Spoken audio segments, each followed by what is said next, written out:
Hello friend, एक बार फिर स्वागत है आप सभी का हमारे यूट्यूब चैनल में। और फ्रेंड, आज हम देखेंगे जो हमारे ग्रामर का फर्स्ट चैप्टर है नैरेशन। तो नैरेशन को डायरेक्ट से इनडायरेक्ट में चेंज करना होता है। फ्रेंड, आप डायरेक्ट से इनडायरेक्ट में नैरेशन को तभी चेंज कर सकते हैं जब आपको ग्रामर की बेसिक चीज़ें आती हों। जैसे आपको ट्रांसलेशन अच्छे से आना चाहिए, जो 12 प्रकार के टेंस होते हैं उनका ज्ञान आपको अच्छी तरह से होना चाहिए। इसके अलावा सब्जेक्ट, वर्ब, ऑब्जेक्ट क्या होता है ये आपको अच्छे से पता होना चाहिए।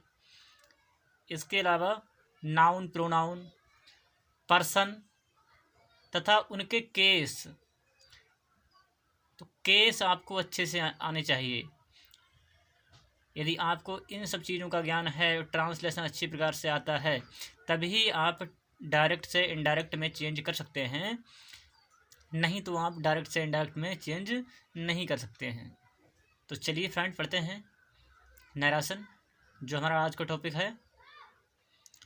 तो सबसे पहले हमें ये जानना होता है कि नैरेशन होता क्या है। नैरेशन का मीन्स फ्रेंड, अगर हिंदी में बोलें तो कहेंगे कथन या बात, यानी किसी भी बात को नरेट करना नैरेशन कहलाता है। आपने कोई बात किसी से सुनी और जब वह बात आप किसी दूसरे व्यक्ति को बताएंगे, अन्य व्यक्ति को बताएंगे, तो उसी को ही नैरेशन कहते हैं। अब उस बात को फ्रेंड हम दो प्रकार से कह सकते हैं। एक तो जैसी हमने किसी से सुनी है ठीक वैसे ही कह देना, वो डायरेक्ट नैरेशन कहलाता है। और हमने कोई बात कहीं से सुनी, उसको ठीक वैसे ना कह के उसे अपने शब्दों में बता देना, वो इनडायरेक्ट नैरेशन कहलाता है। तो फ्रेंड, इसको हम नोट्स के माध्यम से ज़्यादा अच्छी प्रकार से समझ सकते हैं, इसीलिए मैंने यहाँ पर नोट्स का यूज़ किया है। तो चलिए सीखते हैं। नैरेशन दो प्रकार का होता है। एक होता है डायरेक्ट नैरेशन। डायरेक्ट नैरेशन क्या होता है? वक्ता द्वारा, यानी किसी व्यक्ति ने कोई बात कही है, वक्ता द्वारा कहे हुए शब्दों को ज्यों का त्यों कहना डायरेक्ट नैरेशन कहलाता है। दूसरा होता है इनडायरेक्ट नैरेशन। वक्ता द्वारा कहे हुए शब्दों को ज्यों का त्यों ना कहकर उसके भाव को प्रकट करना, ये इनडायरेक्ट नैरेशन कहलाता है। अब इसको फ्रेंड हम एग्जाम्पल के माध्यम से अच्छी तरह से समझेंगे। जैसे एग्जाम्पल है, Sohan sad Ram is writing a book, यानी सोहन ने कहा कि राम एक पुस्तक लिख रहा है। तो ये हो गया आपका डायरेक्ट नैरेशन। अब अगर इसको हम इनडायरेक्ट में कहेंगे तो ठीक ऐसे ना कहकर इसके भाव को हम प्रकट करेंगे कि सोहन सैड दैट, सोहन ने कहा कि Ram was writing a book, कि राम एक पुस्तक लिख रहा था। अब फ्रेंड, इसमें इज के प्लेस पर बाज आया हुआ है, जो प्रेजेंट टेंस है वो पास्ट में चेंज हो गया। हमने कोई बात सुनी और जब वह हम दूसरों को बताएंगे तब तक वो समय जो है वो बीत चुका होगा, इसलिए जो प्रेजेंट का होता है वो पास्ट में चेंज हो जाता है। इसीलिए यहाँ पर इज के प्लेस पर बाज आया हुआ है और कामा और इन्वर्टेड कामा को हटाकर यहाँ पर दैट का यूज़ किया गया है। इसके बाद जो अगली हेडिंग हमारी है, पार्ट्स ऑफ नैरेशन, यानी नैरेशन के भाग। अब जो नैरेशन होता है इसके दो भाग होते हैं। नंबर एक, रिपोर्टिंग वर्ब। और रिपोर्टिंग वर्ब क्या है समझ लेते हैं। कामा और इन्वर्टेड कामा के बाहर जो वर्ब होती है उसे रिपोर्टिंग वर्ब कहते हैं। Example, Sita sad. अब यहाँ पर फ्रेंड जो सैड है वो रिपोर्टिंग वर्ब है, यानी कि जो इन्वर्टेड कामा लगे हुए हैं, इन्वर्टेड कामा के जो बाहर का भाग है सीता सैड, अब इसमें जो सैड है वो रिपोर्टिंग वर्ब है। सीता सब्जेक्ट है और जो सैड है वो है रिपोर्टिंग वर्ब है। नंबर दो, इसका जो दूसरा भाग है रिपोर्टेड स्पीच। कामा और इन्वर्टेड कामा के बीच में जो वाक्य होता है उसे रिपोर्टेड स्पीच कहते हैं। Example, Sita sad Rahul is a good boy. अब यहाँ पर जो इन्वर्टेड कामा के बीच में जो सेंटेंस है Rahul is a good boy, ये रिपोर्टेड स्पीच है, इसको रिपोर्टेड स्पीच कहते हैं। और कुछ टीचर्स फ्रेंड जो कामा और इन्वर्टेड कामा के अंदर का भाग होता है ये तो रिपोर्टेड स्पीच होता ही है, लेकिन कामा और इन्वर्टेड कामा के जो बाहर का भाग होता है उसे रिपोर्टिंग वर्ब ना कह के उसे रिपोर्टिंग स्पीच कहते हैं। यानी कि एक रिपोर्टिंग स्पीच और दूसरा रिपोर्टेड स्पीच। तो अगर सही मायने में देखें तो वह भी ठीक है, क्योंकि इन्वर्टेड कामा के जो बाहर का भाग होता है वह पूरा का पूरा एक स्पीच होता है, क्योंकि वर्ब तो उसमें केवल सैड होती है। देखें तो पूरा एक स्पीच होता है कि सीता सैड, या he said to me, Ram said to her, Ram said to Sohan. इस प्रकार से पूरा एक स्पीच होता है और उसमें वर्ब केवल सैड होती है। तो इसीलिए कुछ टीचर्स इसको रिपोर्टिंग स्पीच भी कहते हैं। फिलहाल आप रिपोर्टिंग वर्ब और रिपोर्टेड स्पीच समझिए। अब इसके बाद हम देखते हैं फ्रेंड, डायरेक्ट से इनडायरेक्ट में बदलने के कुछ सामान्य नियम हैं। ये सामान्य नियम देखते हैं। इसमें नंबर 1 है, इनडायरेक्ट स्पीच में इन्वर्टेड कामा को हटा देते हैं। दूसरा है, रिपोर्टिंग वर्ब के बाद जो कामा होता है उसको हटा देते हैं। यानी कि जब हम डायरेक्ट से इनडायरेक्ट में चेंज करेंगे तो जो इन्वर्टेड कामा होते हैं उनको भी हटा देते हैं, और रिपोर्टिंग वर्ब के बाद जो कामा होता है उसको भी हटा देते हैं। इसके बाद नंबर 3 है, रिपोर्टिंग वर्ब का टेंस कभी नहीं बदलता, बल्कि भाव के अनुसार आस्क्ड, रिक्वेस्टेड, टोल्ड आदि में बदल जाता है। और नंबर 4 है, डायरेक्ट से इनडायरेक्ट में बदलते समय 3 प्रकार का परिवर्तन होता है। नंबर 1 है काल यानी टेंस में परिवर्तन, दूसरा सर्वनाम यानी कि प्रोनाउंस में परिवर्तन, तथा समय सूचक अथवा निकटता सूचक शब्दों में परिवर्तन आता है। और नंबर 5 है, निम्न 5 प्रकार के वाक्यों को इनडायरेक्ट में चेंज करते हैं। नंबर 1 है असर्टिव सेंटेंस यानी कि साधारण वाक्य। नंबर 2 इंटेरोगेटिव सेंटेंस यानी कि प्रश्न सूचक वाक्य। नंबर 3 इम्परेटिव सेंटेंस आज्ञा सूचक वाक्य। ऑप्टेटिव सेंटेंस इच्छा सूचक वाक्य। और नंबर 5 है एक्सक्लेमेटिव सेंटेंस यानी कि विस्मय सूचक वाक्य।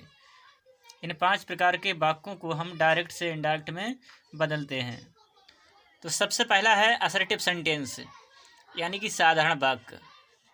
तो जैसा कि फ्रेंड हमने पढ़ा अभी पीछे, किसी प्रकार का भी सेंटेंस है उसको जब हम डायरेक्ट से इनडायरेक्ट में चेंज करते हैं तो उसमें हम 3 प्रकार से परिवर्तन करते हैं।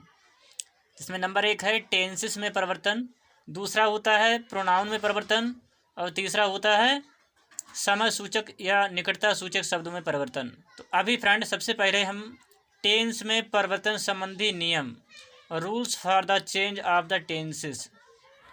तो अभी फ्रेंड हम टेंस में परिवर्तन संबंधी नियम का हम अध्ययन करेंगे। तो टेंस में परिवर्तन किस प्रकार से किया जाता है। तो इसका पहला रूल है, यदि रिपोर्टिंग वर्ब प्रेजेंट यानी कि वर्तमान अथवा फ्यूचर यानी कि भविष्य टेंस में हो तो रिपोर्टेड स्पीच के वर्ब के टेंस में कोई परिवर्तन नहीं करते हैं। कामा इन्वर्टेड कामा के बाहर के भाग में जो वर्ब होती है उसे रिपोर्टिंग वर्ब कहते हैं। तो रिपोर्टिंग वर्ब यदि प्रेजेंट टेंस या फ्यूचर टेंस में है तो रिपोर्टेड स्पीच यानी कामा और इन्वर्टेड कामा के अंदर का जो भाग होता है वो होता है रिपोर्टेड स्पीच। उसमें जो वर्ब आती है उसके टेंस में कोई परिवर्तन नहीं करते हैं, यानी कि वो जिस टेंस में है उसको उसी टेंस में रहने देते हैं। इसको एग्जाम्पल के माध्यम से समझते हैं फ्रेंड।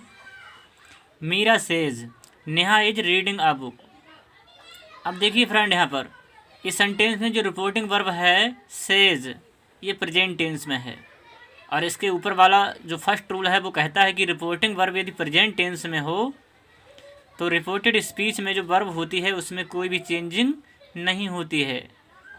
इसीलिए तो जब इसको इनडायरेक्ट में चेंज किया गया है तो मीरा सेज दैट, कामा और इन्वर्टेड कामा को हटाकर दैट का यूज़ किया जाता है। असर्टिव सेंटेंस में कनेक्टिव वर्ड के रूप में दैट का यूज़ करते हैं कामा और इन्वर्टेड कामा को हटाकर।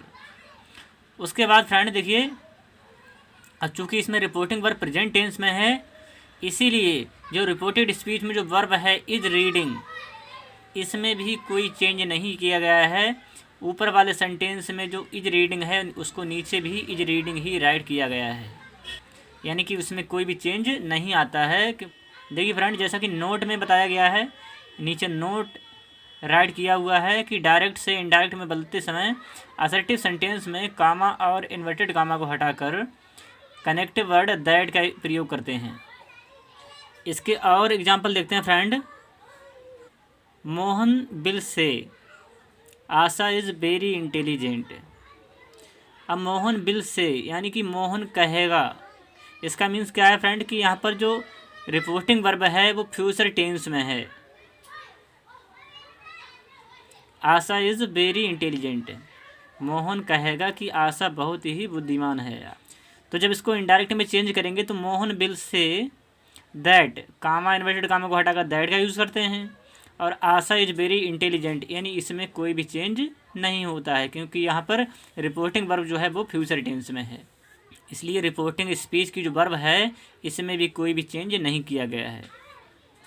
इसके बाद अगला एग्जाम्पल है, he has said to me Ravi will join the camp. अब देखिए फ्रेंड, इसमें हैज़ का प्रयोग किया गया है, और हैज़ का यूज़ कब करते हैं? प्रेजेंट परफेक्ट टेंस में। तो इसलिए जब इसको इनडायरेक्ट में चेंज करेंगे तो ही हैज़ टोल्ड मी। अब देखिए फ्रेंड, यहाँ पर सेड टू को टोल्ड में चेंज कर दिया गया है, और ये कब होता है? जब सेड टू के बाद में कोई ऑब्जेक्ट आता है तब वहाँ पर सेड टू को हम टोल्ड में चेंज कर देते हैं। तो इसीलिए इस सेंटेंस में he has said to me का हो गया है he has told me. Comma inverted comma हटाकर दैट का यूज़ किया गया है। Ravi will join the camp यानी इसमें कोई भी चेंज नहीं आया है। अब देखिए फ्रेंड, यहाँ पर नोट में कहा गया है से, सेज और सैड को इनडायरेक्ट स्पीच में उस समय टेल्स और टोल्ड में बदलते हैं जब इसके बाद ऑब्जेक्ट यानी कि कर्म हो। तो जैसा कि मैंने आपको अभी बताया कि जब सेड टू के बाद ऑब्जेक्ट हो तो उसको हम टोल्ड में चेंज कर देते हैं। इसी प्रकार यदि वर्ब से है रिपोर्टिंग वर्ब में और उसके बाद यदि ऑब्जेक्ट है तो उसको हम से को टेल में चेंज कर देंगे, और यदि सेज है तो उसको टेल्स में चेंज कर देंगे। अब फ्रेंड, इसका सेकंड रूल देखते हैं कि यदि रिपोर्टिंग वर्ब फास्ट टेंस में हो तो रिपोर्टेड स्पीच के टेंस में निम्न प्रकार से परिवर्तन करते हैं। इसमें पहला वाला ये है कि प्रेजेंट इंडिफिनिट टेंस बदल जाता है पास्ट इंडिफिनिट टेंस में, यानी कि जो प्रेजेंट इंडिफिनिट टेंस होता है, सिंपल प्रेजेंट होता है, वो सिंपल पास्ट यानी कि पास्ट इंडिफिनिट टेंस में बदल जाता है। एग्जाम्पल देखिए, Neha said Rohan tells a lie. तो इनडायरेक्ट में इसका इस प्रकार से होगा कि नेहा सैड दैट, भाई कामा हटाकर दैट का यूज किया गया है। रोहन टोल्ड ए लाई, यानी कि यहाँ पर जो वर्ब है टेल्स, ये प्रेजेंट में है, वर्ब की फिफ्थ फॉर्म लगी हुई है SAIS, और जब इसको हम पास्ट इंडिफिनिट में करते हैं तो इसकी सेकंड फॉर्म जो होती है टोल्ड, वो यहाँ पर लगाई गई है। तो सेंटेंस इस प्रकार हो जाता है कि Neha said that Rohan told a lie. इस प्रकार से फ्रेंड ये जो प्रेजेंट इंडिफिनिट टेंस है वो पास्ट इंडिफिनिट में चेंज हो जाता है। नेक्स्ट है इसका प्रेजेंट कंटिन्यूअस टेंस बदल जाता है पास्ट कंटिन्यूअस टेंस में। जैसे Sohan said to me Ram is writing a book. Sohan ने मुझसे कहा कि राम एक पुस्तक लिख रहा है। तो सोहन टोल्ड मी दैट। अब फ्रेंड देखिए, यहाँ पर सेड टू के बाद यहाँ पर ऑब्जेक्ट मी आया है रिपोर्टिंग वर्ब में, तो इसलिए सेड टू को टोल्ड में चेंज कर दिया गया है, और उसके बाद फिर मी का यानी कि ऑब्जेक्ट का प्रयोग किया गया है, उसके बाद कामा हटाकर दैट का यूज किया गया है। फिर राम बाज राइटिंग अ बुक। अब देखिए फ्रेंड, यहाँ पर इज के स्थान पर बाज का प्रयोग किया गया है, क्योंकि जो रिपोर्टिंग वर्ब है सैड वो पास्ट टेंस में है, इसलिए यहाँ पर इज के स्थान पर बाज का प्रयोग किया गया है, और राइटिंग में तो कोई चेंज होना नहीं है, तो राम बाज राइटिंग अ बुक। इस प्रकार से फ्रेंड ये present continuous tense past continuous tense में बदल जाता है। थर्ड है प्रेजेंट परफेक्ट टेंस बदल जाता है पास्ट परफेक्ट टेंस में। जैसे Rajesh said Sandhya has completed her work. तो ये प्रेजेंट परफेक्ट टेंस में है रिपोर्टेड स्पीच में, और ये जब इसको हम चेंज करेंगे तो ये पास्ट परफेक्ट टेंस में हो जाएगा। इनडायरेक्ट में होगा राजेश सेड दैट, वही है कामा हटाकर दैट का यूज़। उसके बाद संध्या हैड, यहाँ पर जो हैज है इसको पास्ट टेंस में हैड कर देते हैं, तो Sandhya had completed her work है। इस प्रकार से फ्रेंड ये present perfect tense past perfect tense में बदल जाता है। और number 4, present perfect continuous tense जो होता है उसको पास्ट परफेक्ट कंटिन्यूअस टेंस में बदल देते हैं। जैसे he said it has been raining since morning, उसने कहा कि वर्षा सुबह से हो रही है, तो ये चेंज हो जाएगा इनडायरेक्ट में he said that it had been raining since morning, यानी हैज बीन के प्लेस पर हैड बीन हो गया। और इसी प्रकार से अगला है पास्ट इंडिफिनिट टेंस को फास्ट परफेक्ट में चेंज कर देते हैं। अब फ्रेंड जो पहले 4 जो सेंटेंस थे वो चारों चेंज हो गए, यानी प्रेजेंट वाले पास्ट में हो गए। Present indefinite tense past indefinite tense में, प्रेजेंट कंटिन्यूअस पास्ट कंटिन्यूअस में, प्रेजेंट परफेक्ट पास्ट परफेक्ट में, और present perfect continuous tense past perfect continuous tense में। उसके बाद आता है पास्ट इंडिफिनिट 5वें नंबर पर। तो पास्ट इंडिफिनिट टेंस को फास्ट परफेक्ट टेंस में चेंज कर देते हैं।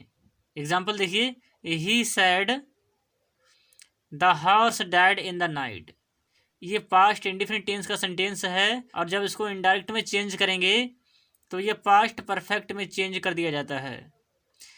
तो यहाँ पर हो जाएगा he said that the horse had died in the night. इस प्रकार से फ्रेंड ये जो पास्ट इंडिफिनिट का है वो पास्ट परफेक्ट में चेंज हो जाता है।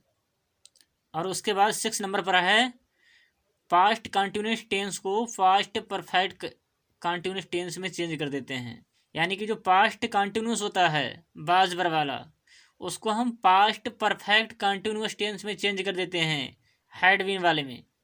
Example, he said the student were learning their lessons, उसने कहा कि विद्यार्थी अपना पाठ याद कर रहे हैं। तो इनडायरेक्ट में इसको इस प्रकार से चेंज हो जाएगा, ये he said that the student had been learning their lessons.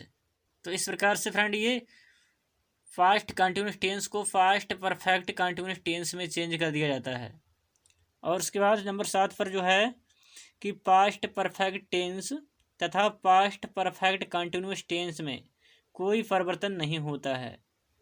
ऐसा फ्रेंड इसलिए होता है क्योंकि प्रेजेंट परफेक्ट टेंस को फास्ट परफेक्ट टेंस में पहले से ही चेंज कर दिया जाता है, या फिर फास्ट इंडिफिनिट को फास्ट परफेक्ट में चेंज कर दिया जाता है। इसलिए पास्ट परफेक्ट टेंस में कोई परिवर्तन नहीं होता है। इसी प्रकार जो पास्ट कंटिन्यूअस टेंस होता है उसको भी पास्ट परफेक्ट कंटिन्यूअस टेंस में चेंज किया जाता है। तो इन दोनों सेंटेंसों को पहले ही चेंज कर दिया जाता है, इसलिए अब इनमें कोई परिवर्तन नहीं होता है। देखिए फ्रेंड एग्जांपल देखिए, they said Usha had won the match. तो जब इनडायरेक्ट में इसको चेंज करेंगे तो हो जाएगा they said that Usha had won the match, यानी इसमें किसी प्रकार का कोई चेंज नहीं किया गया है, ये पास्ट परफेक्ट टेंस था। और इसी रूल का एग्जांपल 2 है friend, she had Asha had been reading for 2 hours, उसने कहा कि आशा 2 घंटे से पढ़ाई कर रही थी। तो ये friend past perfect continuous tense का सेंटेंस है, और जब इसको इनडायरेक्ट में चेंज करते हैं तो इसमें भी कोई भी चेंजिंग नहीं होती है, इसको भी जैसे का तैसा ही राइट कर दिया जाता है। जैसे सी सैड दैट कि Asha had been reading for 2 hours, इसमें कोई भी चेंज नहीं किया गया है। उसके बाद फ्रेंड इसका अगला रूल है रूल नंबर 3 कि यदि रिपोर्टिंग वर्ब भूतकाल यानी कि पास्ट टेंस में हो तो रिपोर्टेड स्पीच में आने वाले शैल को शुड में तथा विल को वुड में बदल देते हैं।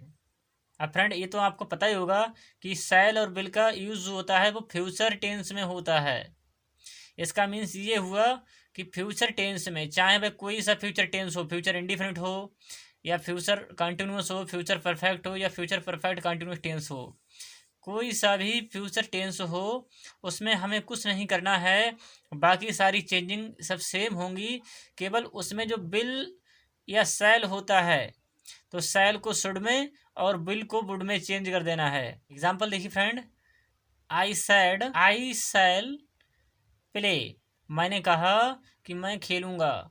तो जब इसको इनडायरेक्ट में चेंज करेंगे तो आई सैड दैट, कामा हटाकर दैट का यूज़ करते हैं पहले की तरह। उसके बाद आई शुड प्ले, यानी शैल के स्थान पर शुड का यूज़ किया गया है।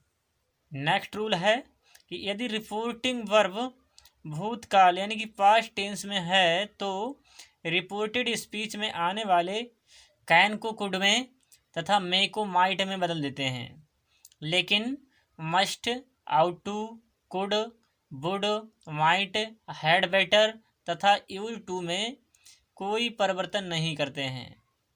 इसका मीन्स ये हुआ कि यदि रिपोर्टिंग वर्ब पास्ट टेंस में है तो कैन को कुड में चेंज करते हैं हम, और मे को माइट में कर देते हैं। बाकी अगर must, ought to, could, would, might ये आते हैं तो इनमें हमें कोई भी चेंजिंग करनी नहीं होती है।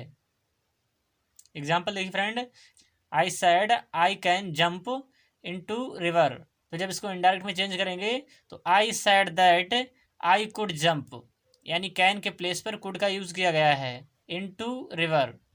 तो इस प्रकार से फ्रेंड कैन को कुड में चेंज कर देते हैं। इसी प्रकार से सेकंड एग्जांपल है इसका, ही सैड, उसने कहा कि द बॉय में गो, कि लड़का जा सकता है। इसी प्रकार से इसको भी हम he said that the boy might go, यानी मे को माइट में चेंज कर देते हैं। और फ्रेंड यदि इसको हम शॉर्ट में थोड़ा समझें, मॉडल्स में परिवर्तन, जो भी ऊपर रूल में बताया है उसको हम शॉर्ट में इस प्रकार से समझ सकते हैं कि शैल को शुड में चेंज करते हैं, विल को वुड में चेंज करते हैं, कैन को कुड में करते हैं और मे को माइट में चेंज करते हैं। बाकी देखो नोट में दिया गया है, could, would, must, ought to, might, used to, had better में कोई परिवर्तन नहीं किया जाता है। इसके एग्जाम्पल यहाँ पर कुछ।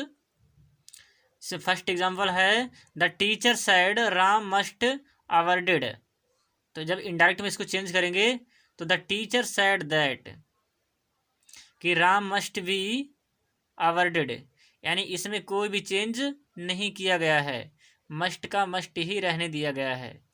इसी प्रकार सेकंड एग्जाम्पल में है, आई सैड माई टीचर यू टू टॉक क्लास रेगुलरली, तो इस प्रकार से इनडायरेक्ट में ये हो जाएगा कि आई सैड दैट, यानी कामा हटाकर दैट का यूज़ किया, कि my teacher used to take class regularly, यानी इसमें यूज टू में कोई भी चेंजिंग नहीं की गई है। अब फ्रेंड इसके बाद टेंस संबंधी नियम के कुछ अपवाद हैं, एक्सेप्शन हैं, जरा उसको भी हम देख लेते हैं कि इसके क्या क्या अपवाद हैं। अपवाद का मीन्स फ्रेंड ये होता है कि जहाँ पर ये रूल लागू नहीं होते हैं।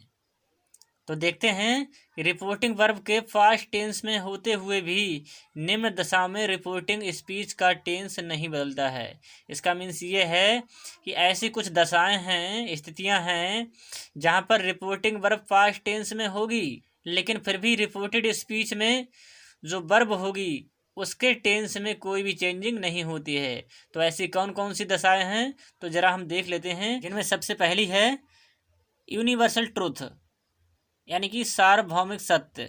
तो जहाँ पर कोई सार्वभौमिक सत्य होता है, सार्वभौमिक सत्य का मतलब ये होता है कोई बात अक्सर सभी के द्वारा सत्य मानी जाती है तो उसे सार्वभौमिक सत्य कहते हैं। जैसे एग्जाम्पल देखिए, he said the sun rises in the east, उसने कहा कि सूर्य पूरब में निकलता है। अब फ्रेंड ये एक सार्वभौमिक सत्य है, यानी कि यूनिवर्सल ट्रूथ है कि सूर्य पूरब में निकलता है। तो इसीलिए जब इसको इनडायरेक्ट में चेंज करेंगे तो हो जाएगा ही सैड दैट, यानी कामा हटाकर दैट का यूज किया गया है, the sun rises in the east, सूर्य पूरब में निकलता है।